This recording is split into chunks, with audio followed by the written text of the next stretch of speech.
Ibintu ntibyoroshe na gatoya kuri Perezida Evariste Ndayishimiye urongoye igihugu c'u Burundi.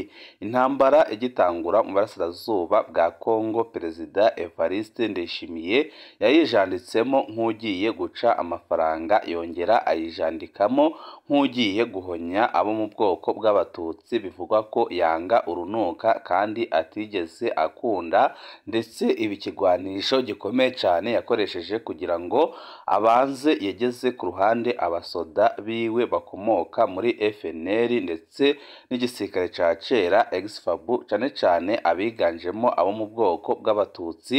Ibi akaba yarabikoze rwose abona ari inyungu zikomeye cyane agiye kugira, kuko yari agiye kurwanya Umututsi kandi Umututsi aramwanga cyane, ndetse hakaba hari n'umugambi yari afise wo gufatanya n'ingabo za Kongo gutera u Rwanda, ariko yasanze uwahigagwa ari we uri guhigwa. Yasanze ibyo yakinanaga nabyo bitoroshe, asanga M23 ari igisirikare gikomeye ku rwego rwo hejuru.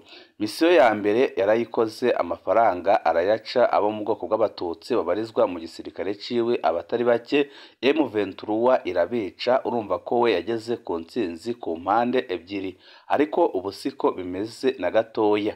Amakuru adushikira aremeza ko ingabo za M23 zamaze gukwirakwira mu gisagara ca Bujumbura ndetse no mu ntara zitandukanye z'igihugu c'u Burundi, zikaba zijyanwe n'umugambi umwe rudende wo guhirika ubutegetsi bwa Perezida Evariste Ndayishimiye.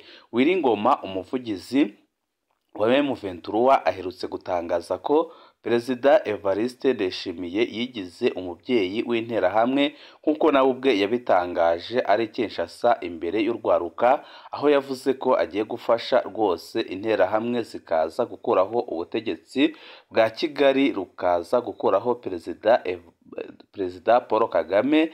Ibi byose akaba yarabitangaje ari muri Kongo, ari naho umugambi we wo guhonya Abatutsi wakunze kumenyekana, yari afitanye na Tshisekedi, ndetse n'impapuro zitari nkeya zatowe i Goma ubwo M23 yahafata. Byabonetse neza ko rwose izo mpapuro zari ziriho umugambi wo gutera u Rwanda.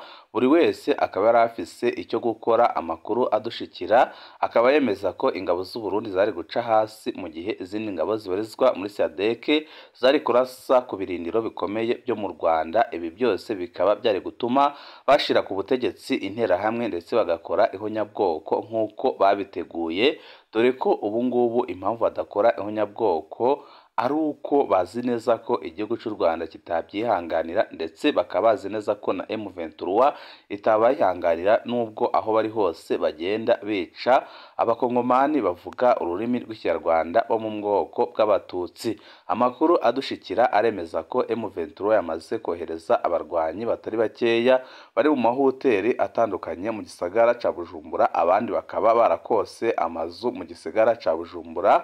Ndetse amakuru adushikira akaba yemeza ko umwanya uwo ari wose ibara rishobora kugwa mu gihugu c'u Burundi, ukumva Perezida Evariste Ndayishimiye arishwe canke se ahunze igihugu, kuko Perezida Evariste Ndayishimiye yarahemukiye bikomeye cane M23 ku buryo ivuga ko izaruhuka ari uko imukuye ku butegetsi. Kandi ikindi gihari gituma M23 ihiga Ndayishimiye nuko amakuru adushikira avuga ko ikibuga c'indege cya Kavumu kigira gifatwe, kandi ko nta kindi kibuga kizongera gukoreshwa uretse ikibuga cya Bujumbura Melchior Ndadaye, aho amakuru adushikira avuga ko ibigwanisho bitari bikeya bya gisirikare ndetse n'ibya SADC biri guturuka Kinshasa ndetse no muri Afrika y'Epfo byerekeza i Bujumbura. Akaba ariyo mpamvu M23 ishaka kuzimiriza umuriro aho watangiriye.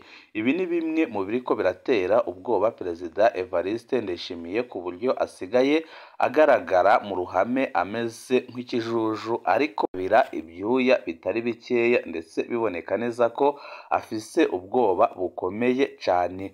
Ni byinshi twabateguriye kuri ino ntambara tugira ngo tubashikirize. Wecu ubusabwa nta kindi, niba ukunda amakuru n'ibiganiro tudahwema gucisha kuri uno muyoboro wa YouTube Shiramatsiko TV, ukaba utarabyonda kuri sabone, aka ni karyo keza ko gubyondaho kugira ngo ko dushizeho amakuru n'ibiganiro bene nk'ibi ujye uba uwa mbere mu gushikirwa nabyo. Jeune Neva w'u Burundi mu mvugo ishinyagurira abatutsi b'abanyekongo.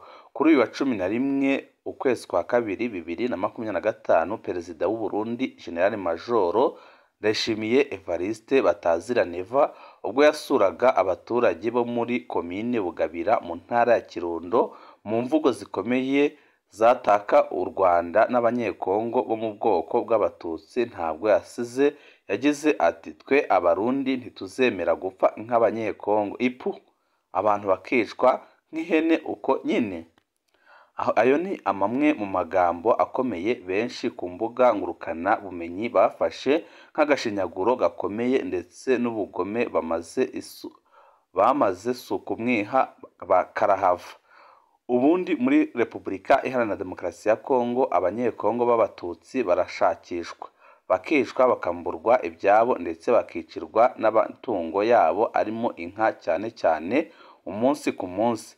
Ni ibikorwa by'ubunyamaswa bikorwa na FARDC, FDLR utibagiwe n'ingabo z'u Burundi zemeye kuba ababyeyi b'interahamwe babarizwa mu mutwe wa FDLR. Tshisekedi usigaye uri inshuti y'akadasohoka ya Neva, ubu wenda na Neva nibo bari ku ruhembe rw'iyicwa ry'abatutsi aho badahwema kuvuga imvugo z'urwango nk'izo neza yavugiye mu Kirundo ashinyagurira abatutsi b'abanyekongo baba bishwe nabo. Ikindi kuvuga ko bicwa nk'ihene ni gushimangira ko ntaco bavuze ndetse no kubashinyagurira, kuko ntiwafata abantu bicwa nta kosa bakoze ahubwo bazira ubwoko bwabo ngo ube uri umuntu muzima. Ibi kandi binemeza ko Perezida Neva afise umutima wuzuye amacakubiri n'uburyo wango bitewe no gufata inzirakarengane ukazita ibyo wishakiye. Ibyo kandi bisa nk'ibyabaye mu Rwanda ubwo hategurwaga Jenoside yakorewe abatutsi mu mwaka w'1994. Icyo gihe abayobozi n'interahamwe bitaga abatutsi inzoka, inyenzi ndetse n'ibindi byinshi. Neva akwiye kumenya ko ntawishora mu macakubiri n'urwango ngo bimugwe amahoro. Amaraso y'abatutsi yirirwa amena yarangiza akaza kuyashinyagurira azamuhama ndetse azamugiraho ingaruka zikomeye cyane, dore ko byatangiye no kuba abasore ba M23 bashavujwe n'ibyo avuga ndetse n'ibyo akora, bakaba bamaze gushika mu gisagara ca Bujumbura umwanya n'umwanya bashobora guhita bakora akantu, dore ko n'ingabo z'u Burundi zitari nkeya zamaze korekwa muri Kongo, inyinshi zikaba zarahashiriye. Aho amakuru adushikira avuga ko kugira ngo Karehe ifatwe abasoda b'u Burundi bishwe batagira umubare ndetse ari benshi cyane, kugira ngo hajye gupfa majoro burya haba hapfuye abatari bakeya bo mu rwego rwo hasi.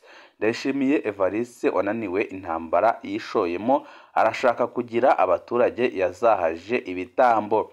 Perezida Ndayishimiye Evariste ubwo yasuraga abaturage bo mu ntara ya Kirundo kwa 11/2025 yongeye kumvikana avuga amagambo ahamagarira abaturage intambara. Ndayishimiye yagize ati ntimukaryame ngo musinzire kuko mufise umubanyi mubi, mwebwe mwitegure kandi ntimugire ubwoba. Aya magambo aje yiyongera kuyo Ndayishimiye aherutse kuvugira imbere y'abanyepolitike bahagarariye ibihugu byabo mu Burundi, ubwo yashimangiraga ko akarere kagomba kwitegura intambara yeruye, aho yivugiye ko amahanga antareba neza intambara y'akarere izaba rusange. Ibi bisa nko kuvuga ko izaba hagati y'abaturage bose. Ndayishimiye wakomeje kurwana intambara adashobora gutsinda ubu ari mu bwoba bukomeye cyane kuko M23 yamaze gushika mu gisagara ca Bujumbura.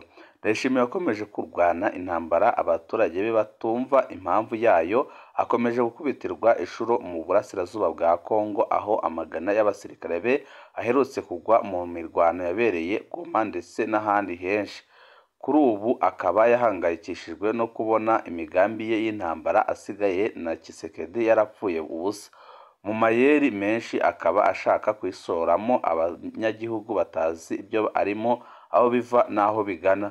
Nyuma yaho yohereje indi batayo muri Kongo mu ntangiriro z'uku kwezi. Burasirazuba bwa Kongo ubu bumaze koherezwa abasirikare b'u Burundi bagera ku 20,000. Abanyagihugu b'u Burundi bakwiye kuba amaso bakirinda uyu munyagitugu Ndayishimiye wabangamiye igihugu mu mpande zose, akarenga akabashorera abana mu ntambara zitagira cumu na kabiri.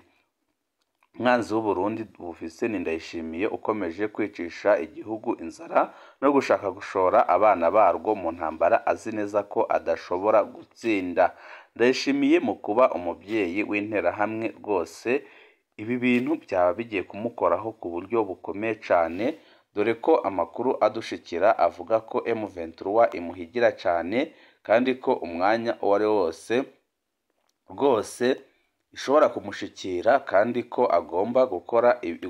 igomba kumukorera ibintu bitangaje ku buryo atazigera yongera gutekereza intambara, uretse ko n'ubundi icyo gihe atagomba kuguma ku butegetsi kuko yarakoze amabi atagira izina, kandi n'abarundi ubwabo ntibakinamukeneye kuko babona neza ko ari umuntu udafise epfo na ruguru kandi ari umuntu waje akabera ibyago abarundi batari bakeya, ndetse amakuru adushikira akavuga ko abarundi ubwabo bari gusenga Imana ngo babone uwabakuraho Perezida Evariste Ndayishimiye kuko amaze guta igihugu mu manga ndetse amaze kwica igihugu cy'u Burundi ku rugero rukomeye cyane, aho abatari bake bemeza ko ibintu biriko biraba biteye ubwoba kandi bibabaje.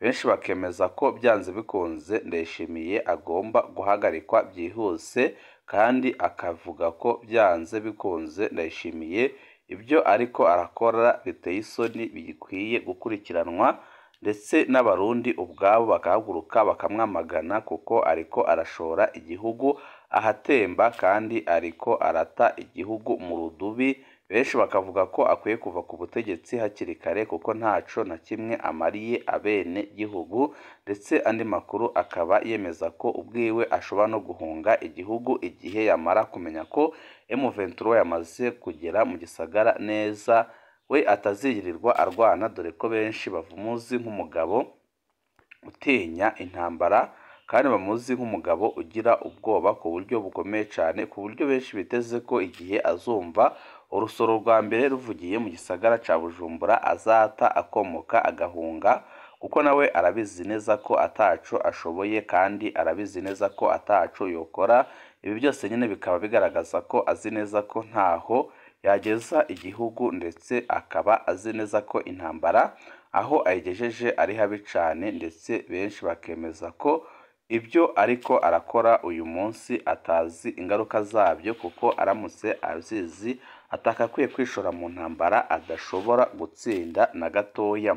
Mu kandi kanya turagaruka tubaha amakuru arabana n'uwahoze ari umushikiranganji wa mbere w'igihugu cy'u Burundi Generali Arengiyome Bunyoni, aho uyu munsi biteganijwe ko ashobora kongera gutangira kuburana urubanza rwiwe.